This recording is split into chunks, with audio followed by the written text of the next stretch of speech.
First up with Kane Cornes, thanks to Sportsbet. I'm Sarah, Olle and Kane. The Lions bounce back in a big way. They're through to another preliminary final. And I can see you're pumped. You've got the hat on. Yeah, I've got the hat on. I'm all aboard. The Lions was there last night. It was magnificent. Why do we ever doubt this team? Every time they've been challenged this year or they've performed poorly, they've bounced straight back. So it's a credit to the resilience of the group. I think the leaders were outstanding last night and they're through to another prelim final. With all the injuries and the adversity and the difficulty of their draw this year, it really is a remarkable effort. And the signs, they did look good early for the Suns and Ben King. He had 2 goals on the board in that first term. But then Chris Fagan, he pulled a master stroke and put Harris Andrews onto him. It really did prove a turning point in the game. It did. I didn't like the Gardner matchup early, and you can see here Ben King was dominant. It looked like he was going to go on and kick 5 or 6 and have a big finals performance, but he just called in the big gun, the All-Australian centre-half back, the dual premiership captain, the co-premiership captain, Harris Andrews, who did one of the great defensive jobs you will ever see. So not only did Ben King pretty much not touch the football after the first 10 minutes of this game, Harris himself had 20 plus, 7 intercept marks and big spoils. He comes off at the right time. And I thought the leadership that he has shown, and I reckon there's a real desire to celebrate his teammates. Every time when you're at the ground live, you can see it. Someone does a smother or gets a tackle on or a spoil. He's the one that's going over and celebrating the little things. I reckon it's been a big focus of his. So I just thought it was a great captain's game last night and a really good move early on because Chris could have waited a little bit longer with that matchup, but he just pulled the trigger and had great impact on the result of the game. There's long been comparisons between Cam Rayner and Dustin Martin. And look, Dusty's in his own stratosphere. But last night, Rayner did manage to break a record of Dusty's, and that's broken tackles 8 times. He proved too strong for the Suns. You couldn't lay a glove on him. You just couldn't. And I just thought his physical impact on this game, not his biggest numbers that he's ever had, but some of this stuff.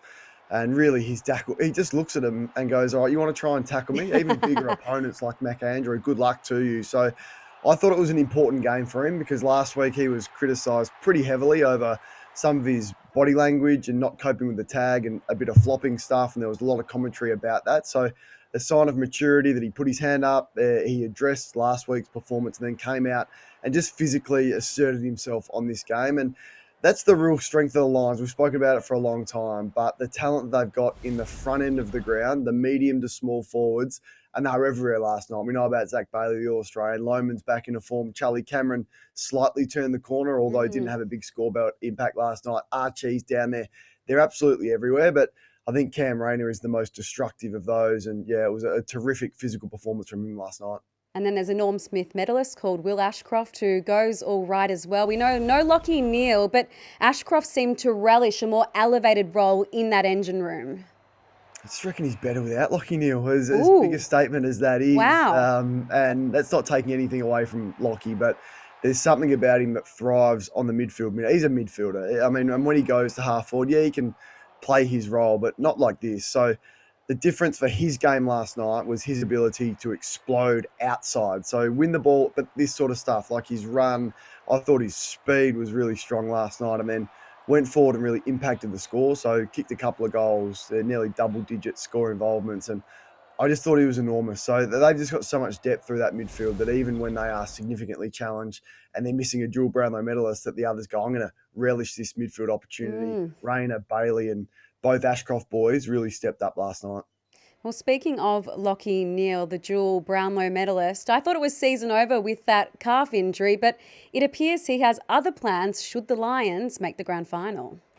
I'm giving myself like a 50% chance, but I think the physios and the doctors and the rest of the medical fraternity are giving me about a 1% chance. So I think I spoke about it, I think on radio this afternoon, but I think in 20 years' time, I'd be kicking myself if I just didn't try everything and in my power to get up for it. And if the dominoes fall my way and that 1% does come through, then it'd be an amazing story.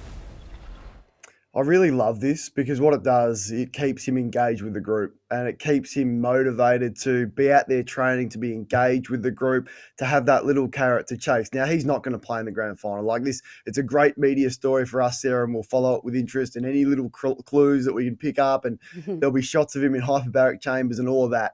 I love those types of stories at finals time because it means so much to so many people and you want to do everything to be out there.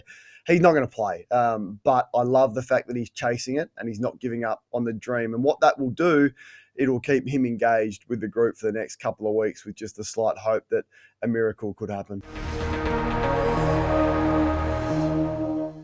What's gambling really costing you? For free and confidential support, call the number on the screen or visit the website.